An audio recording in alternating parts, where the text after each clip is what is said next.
Hi, everyone. I think everybody here knows me. My name is Marie Dorigny. I'm the Associate Director of the Institute for Ideas and Imagination. Just a bit of housekeeping before we start. Next Thursday, there's nothing going on because it's Thanksgiving. And the following Thursday, it won't be an SNF Rendez-vous. It will be an event with Mark Mazauer, who will be moderating a conversation between RC and the film director Kostas Ferris about Greeks in exile in Paris during the military junta. There's a flyer over on the table if you want to sign up. So welcome to the SNF Rendez-vous de l'Institut, the Fellows Series. These talks are at the core of what we do at the Institute. And by we, I really mean you, the fellows. It's an opportunity for the public to hear about the fellows' projects, and for all of us who engage in a conversation from very different disciplines and angles. And it's a wonderful moment when over the summer, before the new cohort of fellows arrive, we put together the list of these talks in our little flyer here. The titles alone give a wonderful taste of the diversity of interests and disciplines. And while all of these talks are exciting and something to look forward to, Eliza's talk wins the longest title prize in this lineup, and it's a personal favorite of mine, Lovebirds, Avian Erotic Entanglements in Medieval French and Occitan Literature. I mean, not to brag, but where else, you know? But at the Institute, I mean.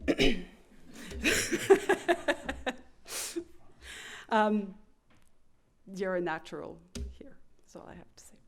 Eliza Zingesser is a professor of medieval French and Occitan culture and literature in the French department at Columbia University.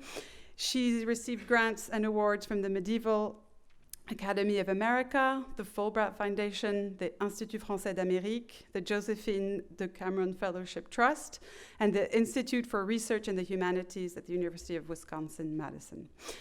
Her focus on animal studies, tonight we get birds,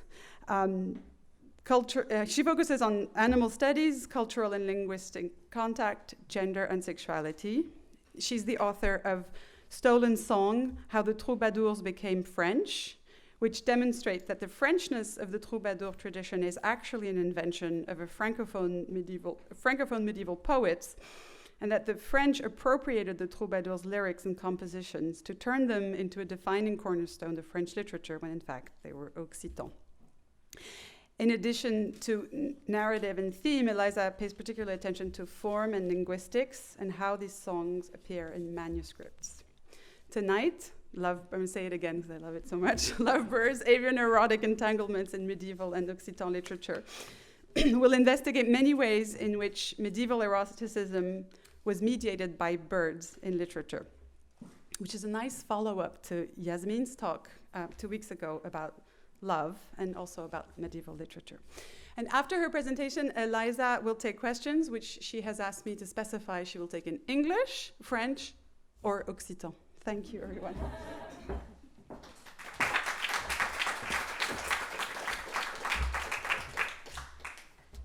Great, thank you very much, Marie. I just wanted to start by thanking everyone affiliated with the Institute, the fellows, and also especially the people who make the magic happen. Marie, James, and Justine, this has been really an incredible experience, and I'm announcing now that you're not going to be able to get rid of me. I'm just going to chain myself down in my office. It's also a real honor to have here Jacqueline Serrinini-Toulet, whose class I took at Paris 4, I won't say how many years ago, but she has been a continued inspiration to me. I want to start with an image. In a manuscript currently housed at the British Library, a curious scene unfolds on one of the last folios. Two lovers caress each other beneath a tree.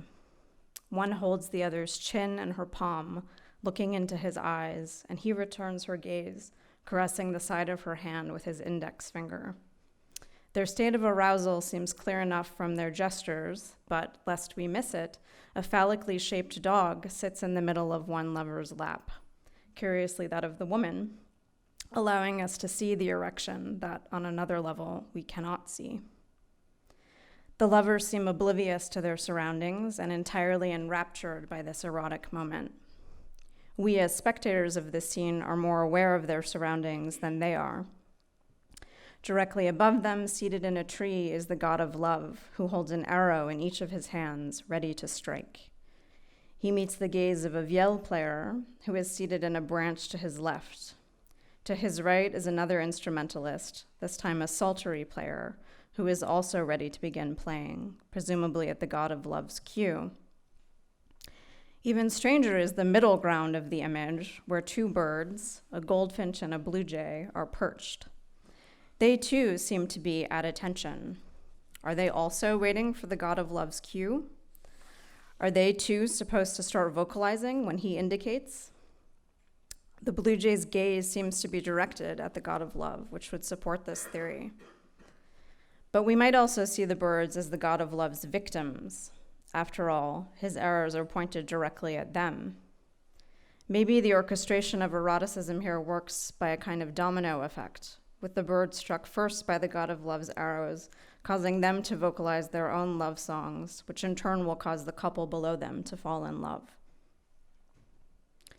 This scene illustrates the central claim of my book, that eroticism, despite being experienced as intimate and private, was manufactured by an array of external agents, some of which were non-human. Eroticism is, in a Lacanian sense, thoroughly extimate, externally sourced, but lived and experienced as private.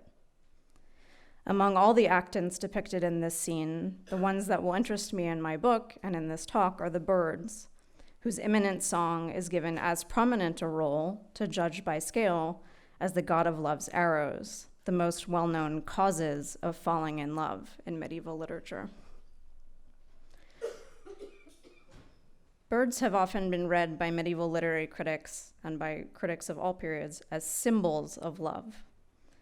Although I agree that birds are often positively correlated with discussions or expressions of eroticism, the relationship between these two things, birds and the erotic, is not exclusively one of symbolism, which I take to be a relationship of substitution. Birds do more than stand in for love or merely index its presence as a theme. I would suggest, in fact, that the widespread acceptance of the idea of birds as symbols of love has blinded us to what birds actually do with respect to the erotic experience. In Lovebirds, this question, what birds make possible for eroticism, is my central preoccupation. I'm interested in situations where human and avian bodies come together, even if only in a writer's imagination. I call these moments of coming together entanglements. Entanglement sometimes involves intimate supplementation, the joining of a bird's body to a human's, as in falconry, and sometimes other types of supplementation as well, such as language. I'm interested not so much in the nature of each case of entanglement, but in what each entanglement does, what intensities it creates conceptually, physically, linguistically, affectively, etc. I could speak of codependencies too, but I will not because this is only an accurate label in one direction. Humans frequently needed birds in order to fully experience or express the erotic, but undoubtedly birds did not need humans for the same purpose. Similar moments of coming together between the human and non-human are the focus of much recent work, especially in the field of new materialism. If she were to look at my corpus, Vincent Després might instead speak of anthropozoogenesis, a process in which human and non-human animals collaborate in mutual attunement and give each other new ways of being in the world. Meanwhile, if Stacy Alaimo were to look at my corpus, she might instead speak of the transcorporeal, quote, the interconnections, interchanges, and transits between human bodies and non-human natures. Like Alaimo, I'm committed to a version of, quote, the human that is always intermeshed with the more than human world. Gilles Deleuze and Félix Guattari would instead have noticed becomings. Finally, Donna Haraway might use the term sympoiesis, makings with that involve both human and non-human animals. Jeffrey Jerome Cohen has analyzed chivalry as a, quote, inhuman circuit involving both a human and a horse. I will suggest that, like a knight whose practice of chivalry involved coming together with a horse, the two bodies and beings making possible movements, modes of combat, and identities that would not have been possible without this intimate supplementation, medieval lovers frequently experienced eroticism with and thanks to birds. One might object here that knights needed real horses. Imagined ones surely were no adequate substitute. One would not want to enter battle on an imaginary horse. This is in part why Don Quixote is so funny. My point, however, is that a knight remained a knight when his horse was in its stable and he was elsewhere. His mode of being and his identity still revolved around the horse, even when a horse was not physically present before him. The same was true of medieval lovers and birds. You might, at this point, be wondering why birds specifically took on this role. One answer is that they had already done so for a very long time. Some of the earliest fragments of lyric poetry liken being in love to flying. Sappho has the speaker of her fragment 31 declare that desire, quote, puts the heart in her chest on wings and makes her heart fly inside her. Anacreon, likewise, describes desire as a kind of soaring. I am soaring towards Olympus on light wings for the sake of Eros, for the boy I desire is not willing to share his youth with me. Likewise, Plato, in his Phaedrus, describes Eros as having wings. Quote, now mortals call him winged Eros, but immortals call him Teros because of the wing-growing necessity. There are lots of other instances of birds and lovers coming together in antiquity. You might be familiar with Catullus' sparrow, for example, but you'll have to take my word for it. We have to fast forward several hundred years. Thanks to Yasmin's brilliant talk, and thank you very much for doing my work for me, you've seen that birds feature in medieval Andalusian depictions of love too. They also regularly feature in medieval Italian literature. All the similes in Dante's famous Canto 5 of the Inferno, which is about lust, are about birds. And Boccaccio's Decameron has no shortage of them either. They also appear in the love literature of many other regions, including medieval England. In fact, Chaucer's fascination with birds, according to one theory, gave us Valentine's Day as we know it. Although it obviously started off as a saint's day, it seems to have been Chaucer, or possibly Othon de Granson, there's a debate, who first associated the holiday with the erotic. Chaucer's Parliament of Fowls features a meeting convened by Venus at which birds choose their mates. In its earliest phase as a holiday celebrating lovers, in 14th and 15th century literature, the lovers being celebrated were not humans, but birds. Birds have continued to shape our lexicon and imagery of the erotic through to our present moment. You might think of the generic words bird and chick as synonyms for woman. Bird species names are often terms of endearment, as in Italian passerotto, French macaille, ma poule, ma cocotte, or mon poussin. In Yiddish, a feigele, literally a little bird, is a gay man. And in British English, a hen party is the equivalent of the American bachelorette party. One can still, in either British or American English, coo affectionately over one's alluring lover. And alluring originally referred to the lure used to train birds of prey, although one can of course now speak of allure in fishing and other types of hunting. And I'll say parenthetically here that if anyone has any other examples of terms of endearment and languages not mentioned here, I'd be very grateful. Please email me. Birds have also long been associated with the body when conceived erotically. At least in the 19th and 20th centuries, birds were associated with nudity. The expression naked as a jaybird was recorded for the first time in 1943, with its older cousin, naked as a robin, popular in the middle of the 19th century.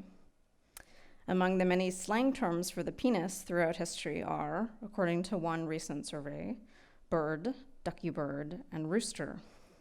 The term cock has overtaken these. Its association with the penis may have to do with the way in which the wattles of the bird swell and brighten in color when filled with blood. The term cocotte is, of course, related to the coq or cock. In Italian, meanwhile, uccello, literally bird, is a slang term for the penis, and in German, Vögel, related to the Vogel, bird, means to fuck. Though Vogel is not, at least currently, a slang term for penis in noun form, Spatz, sparrow, is. Meanwhile, the owl and its wide eyes are presumably at the origin of the term hooters. And some think the term nipple is a diminutive form of neb, which denoted a bird's beak. In British English, to peck is to kiss, and in French, se bécoter means the same. Birds also shape our conceptions of erotic behavior, from the notion of cuckoldry, a term derived from the behavior of the cuckoo, a famous brood parasite. The bird lays its eggs in the nests of other species for them to raise, to the lovebird, renowned for its affectionate behavior towards its mate. And finally, the common euphemism, the birds and the bees, attests to a long-standing preference to think about the erotic through birds. So too does the legend of a stork showing up with a baby in tow. Let's return to medieval entanglements. Each of the chapters of Lovebirds turns to a different case of entanglement and proposes a different answer to the question, what does this entanglement do or make? In chapter 1, Pigeon Poetics, I show that texts featuring birds and lovers often deploy what could be called a pigeon or contact language, a kind of experimental poetics in which human and avian speech are formally indistinguishable from each other, and one in which sound play is foregrounded. What this supplementation of avian speech makes possible is a conception of language that views it not primarily as the bearer of meaning, but instead as sonic, sensual, and rooted in the body. Given the erotic pleading that forms the substance of much French and Occitan love song, sound play also serves as a kind of acoustic foreplay, an invitation to and reminder of the body's affordances. Many of the love songs that engage in what I'm calling pigeon poetics also explicitly thematize the mouth in the midst of their formal play. The mouth is the site from which language emanates, but also an instrument in much erotic activity. These poets' allusions to mouths, beaks, and kissing also serve as reminders to the beloved of their corporeal presence, their physicality in addition to their eloquence. Many troubadours and trouvères liken themselves to birds, and some even tell us that they have modeled their own songs on avian ones, learning their craft from avian masters. I would propose that we take them seriously. Bertrand de Born, to take only the most egregious case of identification, affirms that he sings, quote, like the other birds, and that he takes himself to be a bird in many ways. And Geoffrey Riddell announces that he has learned to sing by studying birds. I have plenty of song masters around me and song mistresses, fields and orchard, trees and flowers, trills of birds, and lays and cries because of the sweet, gentle season. In another song, he names the nightingale specifically, on whose melodic activity he models his own. When the water in the fountain becomes clear and the nightingale on the branch modulates and reins in and polishes its sweet song and refines it, it is right that I rein mine in too. Like Geoffrey, Aymeric de Sarlat follows the lead of birds in his compositional style, and he's even more specific. He tells us that he imitates the flight path of the lark rather than its song in his melodic contours. I begin my song as the lark does, which rises high as it flies and then goes down, and then it pauses in its path, singing. In the same way, I have made a happy song, which immediately goes up and gets faster from the beginning until the end. Unfortunately, no melody has survived for this song, but the sound of the stanza, even without its melody, is clearly shaped by the bird. Its outlying bisyllabic line, line 6, performs for listeners the pause in the lark's flight path, as well as its singing, with the alliterative labial consonants in line 5, pues pausa, cueing an attentiveness to sound. I want to turn now to some examples of pigeon poetics and troubadour love songs. I will focus only on one of the most extreme examples, but this is far from the only instance. All of the love songs I discuss in Lovebirds make explicit comparisons between the lyric voice and birds. They also deploy sonic repetition well beyond the requisite amount needed in a rhymed form with a strophic melody. All feature an unusually high degree of alliteration and assonance, often in binary form, with the given sound repeated twice. This feature may be a response to the common practice of transcribing birds' calls in such a way that each vocalization was repeated twice.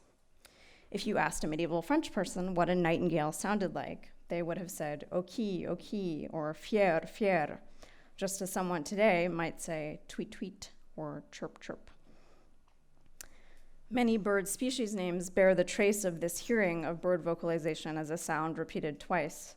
In English, you might think of the whippoorwill, hoopoo, and cuckoo, all of which repeat the same vowel twice, and this is true in many languages.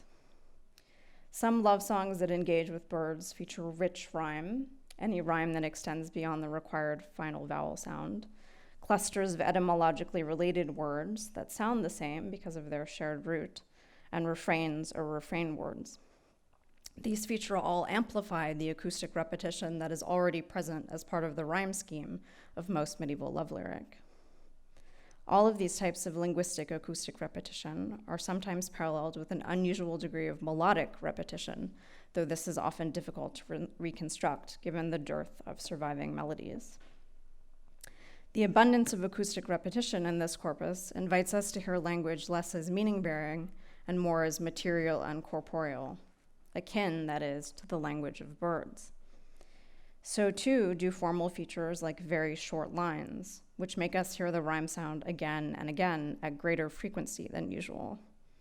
The same is true of split rhyme, which is when a rhyme sound is created not from the end of a word, but from its middle. The first instances of split rhyme in French and Occitan occur in love songs about birds. The song I'll focus on today is Arnaud Daniel's Laura Mara. Arnaud invites us to view his own song as a causal result of the birds he overhears in the opening stanza. And this is my terrible translation, which I'm embarrassed to show you after Yasmin's brilliant translations.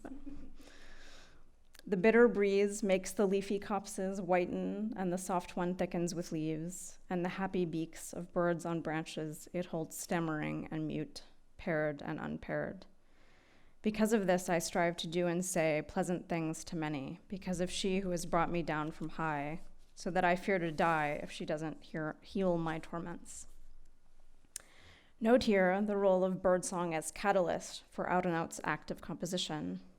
He arguably tells us to listen for sound as early as the first word of the song, with the word Laura only one syllable away from the Occitan word for ear, laureia.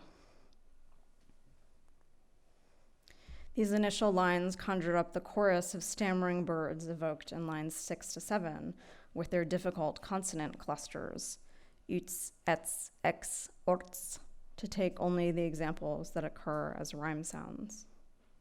These repeated sounds often appear in clusters of 2. The idea that these sounds are material, that we are dealing with language as pure sound rather than with language as logos, is also made clear in Arnaud's alphabetic organization for many of the initial words, and this is highlighted on the slide. It seems possible here, in fact, that Arnaud is thumbing his nose at late antique grammatical treatises, which routinely referred to crepitus, one meaning of which is the rustling of the wind, as a type of sound that was allegedly both unwritable and meaningless. Arnaud's wind, by contrast, is clearly made to be meaningful within the context of the song, and it is, with its conspicuous alphabetical organization, also decidedly writable. In fact, the alphabetic cipher drops away precisely when the wind is no longer the topic of discussion. Arnaud invites us to hear language as material in this opening stanza, not just through this conjuring up of medieval grammatical theory and through his sound games, but perhaps most obviously through the evocation of acoustic phenomena. The breeze rustles over the trees, and the birds stammer. These topics invite a mode of listening that is less about semantic meaning than about sheer sound. So too does the high density of repeated sounds in the song. Rhymes make up almost 1/3 of the syllables in each 17-line stanza. Arnaud is playing yet another sound game, this time with a number of syllables in each line. The song consists, and it is unique in Arnaud's corpus in this respect, of lines that range from 1 to 6 syllables. Although Arnaud experiments with lines of different lengths in many of his songs, Laura Marra is exceptionally heterogeneous, with its lines of 6 different lengths, covering all possibilities from monosyllabic to hexasyllabic. And needless to say, an attentiveness to the syllable count of each line invites a perception of language as material and bodily, rather than as merely meaning-bearing. So that's my first answer to the question of what birds make possible for eroticism, a type of language that foregrounds the sense-perceptible dimension of language and thus the body of the speaker. In my second chapter, The Wings of Desire, I argue that erotic desire and pleasure are frequently both mimetic in the sense that the human subject has to learn them from a bird, as well as interspecial. Interspecial since both are staged as contingent on certain conditions, the hearing of birdsong, and on a certain set of relations between human poetic subject and the bird. René Girard's famous theory of mimetic desire would lead us to look for a scenario where human subjects learn whom or what to love from these birds. This is not the case in my corpus. Although the characters in these texts do not orient their desire towards the same object as the bird, they nevertheless learn how to desire and that they should desire through an encounter with birdsong. I have time today to give only a few examples, but they are typical of medieval love song. The first is a song by Bernard of Ventadorn. Bernard's nature openings depict a state of thorough entanglement between his emotional landscape and the world outside. In this song, the speaker describes the effect of birdsong on him as a reflowering, regreening, and leafing, as if he has become part of the vernal landscape. When the woods and groves grow leaves, and the flowers and greenery appear throughout the orchards and meadows, and the birds who were sad are happy under the leaves, then I sing and rejoice and reflower and regreen and grow leaves according to my nature. This stanza is constructed so as to emphasize how the speaker's affective response is entangled with his environment. The type of entanglement that dominates this piece is that of mirroring. In the first instance, as is the case with most nature openings, this one makes clear how contingent the speaker's emotions are on the surrounding environment immediately via the term lankan, or when. Moreover, the syntax of the sentence mirrors the chronology of the events described. The vernal flourishing that makes the speaker rejoice precedes the account of his affective response. The logical precondition is mirrored in the chronological unfolding of the sentence's syntax. Likewise, the polysyndetic coordination of the stanza, the woods and groves and the flowers and greenery, the orchards and meadows and the birds, in addition to evoking the chirping of birds via its sonic repetitiveness, creates a formal analogy between landscape and the speaker's response, which is described with the same technique. I sing and rejoice and reflower and regreen and grow leaves. What is more, the specifics of his response mirror both lexically and formally the description of the landscape. The woods grow leaves, folion, as does he. In both cases, the word is the second word in the line. Likewise, flowers appear, and the speaker reflowers, again at the same point in the line. And the greenery of the landscape mirrors the speaker's regreening, both lexically and formally, at the end of their respective lines. Collectively, these instances of polyptyton, the repetition of words from the same root, create a kind of quasi-chiasmus without the crisscrossing.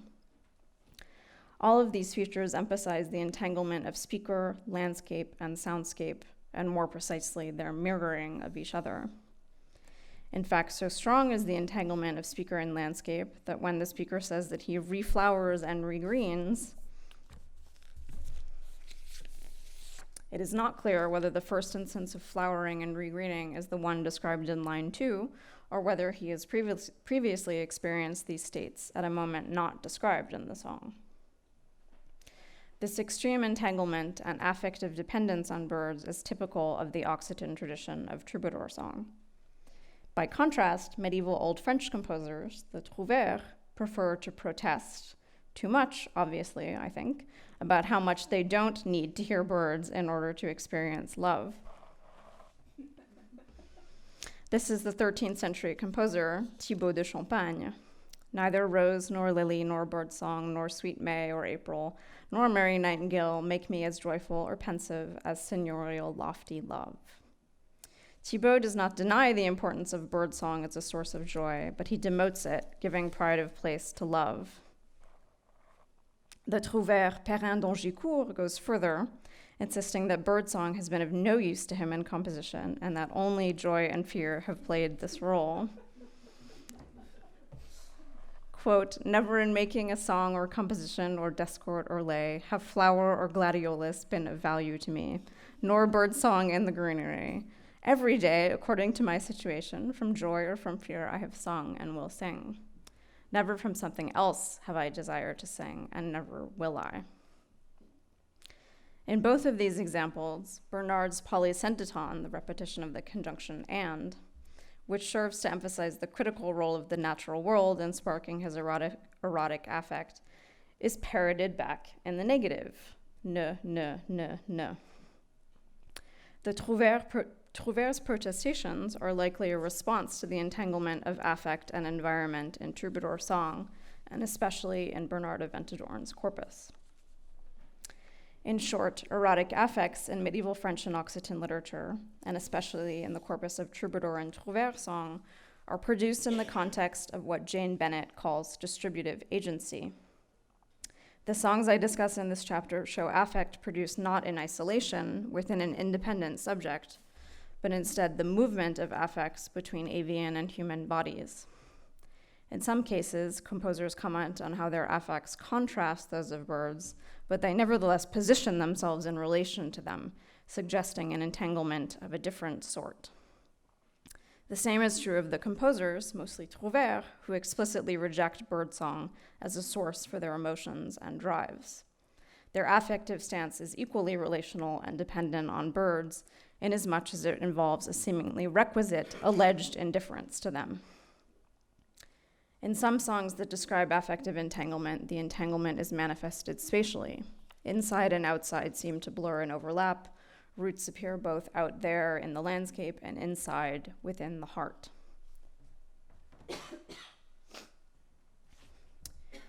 If the range of affects birds provoked is varied, so are poets' responses to these affects. This variation is interesting in that it tells us something about competing theories of the nature of emotions. The composers I quote here all weigh in on questions still asked today in affect studies and elsewhere.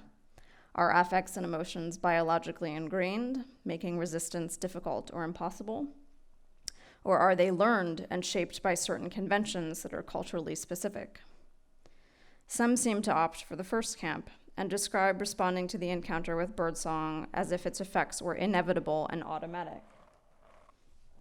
One troubadour, for instance, compares the automaticity of feeling upon hearing a bird to the instinct to touch a painful tooth with one's tongue. Quote, I cannot stop my tongue from touching the tooth that hurts, or my heart being touched by the blossom in spring when I see the branches in bloom and the songs of the enamored little birds sound in the bushes. Other composers choose the second possibility, that emotions are learned and culturally constructed. They present the experience of affect upon hearing birdsong less as instinctual and more as a kind of moral imperative. One troubadour opines that, quote, it is good that the singing of birds, each in its own language, should provoke the enjoyment of whatever one most desires, attributing a moral value to it. Another troubadour, likewise, lists birdsong as one of the things that, quote, teaches him that he should join himself to joy.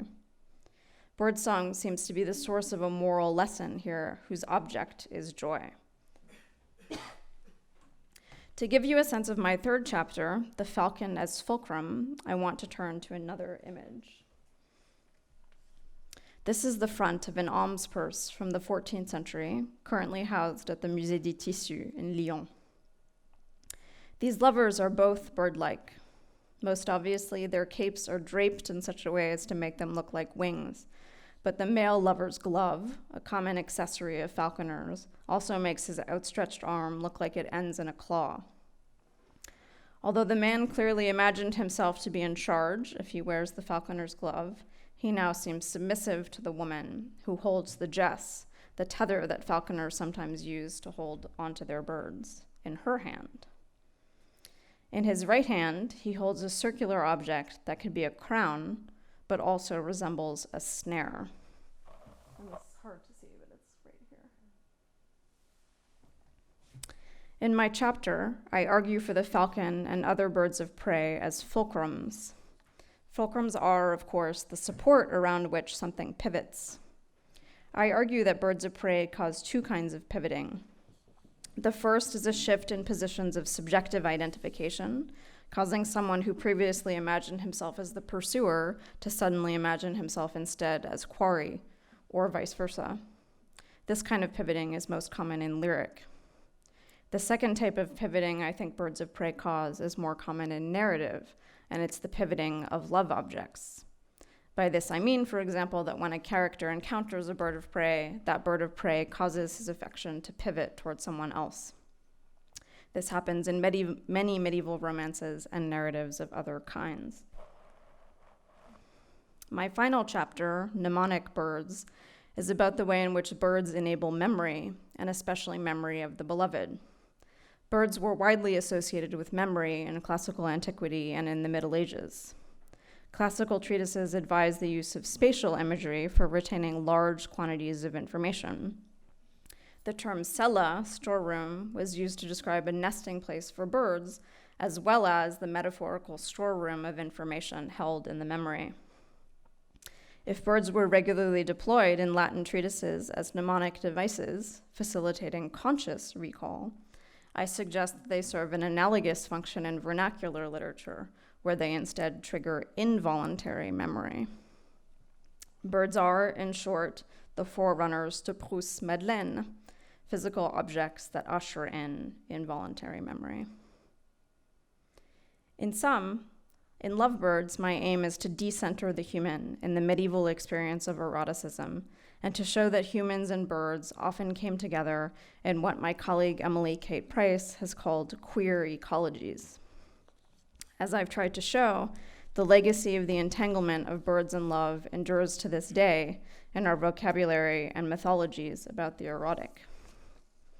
Undoubtedly, we have other entanglements involving non-human species today too, and in the age of the Anthropocene, Lovebirds aims to highlight the ways in which we depend on other species, even if unconsciously or semi-consciously, in aspects of our lives as core to our identity as love and subjectivity. Thank you.